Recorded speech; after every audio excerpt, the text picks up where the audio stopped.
अस्सलाम वालेकुम वरहमतुल्लाहि वबरकातुहू जी। मैं हूँ आपका भाई मोहम्मद अबू बकर और आप देख रहे हैं मेरे चैनल पेज वगैरह। अल्हम्दुलिल्लाह, अल्लाह के फजल करम से जैसा कि आपके सामने मदरसे की वीडियो वगैरह आपसे अपलोड करते रहते हैं। हमारे बहुत मोहसन अजीज़ भाई हैं, एक भाई इरशाद हुसैन साहब। ये हमारे कसवाना के बिल्कुल करीब हैं, दरबार सुल्तान बाऊ के करीब हैं।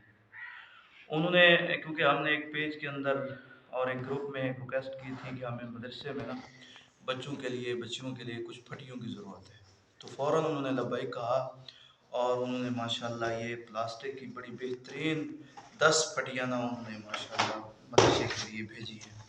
अल्लाह ताला उनकी इस काविश को, इस माल को, इस पैसे को अपनी बारगाह में कबूल फरमाए।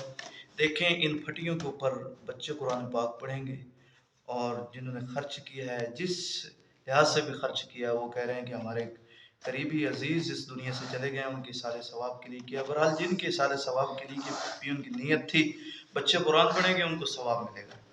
तो लोग लाख रुपए तो खर्च करते रहते हैं, लेकिन ये बहुत बड़ा सदका जारिया है कि जिसके ऊपर बच्चे कुरान पढ़ें और सवाब मिले। तो अभी हमें कारी साहबान के लिए डेस्क की भी ज़रूरत है, 2 डेस्क हो जाएं, ठीक है, वो लकड़ी की हो जाएं तो बेहतरीन है, क्योंकि उनके ऊपर कारी साहब कुरान पाक पढ़वाएंगे। और एक बच्चियों के लिए, एक इधर कारी साहब के लिए हमें डेस्क की 2 डेस्क की ज़रूरत है। अच्छा, तो बाकी और इंशाल्लाह फटियाँ भी ज़रूरत हैं बच्चियों के लिए। ये बच्चों के लिए तो काफ़ी हो जाएंगी, लेकिन बच्चियों के लिए इंशाल्लाह अल्लाह रब्बुल इज़्ज़त कोई मुजाहिद भेजेगा और दोस्त अहबाब तावन करते रहते हैं। अल्लाह पाक उनकी इस काविश को, मोहब्बत को, तावन को अपनी बारगाह में कबूल व मंजूर फरमाए और अजर अज़ीम अता फरमाए। हम तो उनके लिए दुआई कर सकते हैं।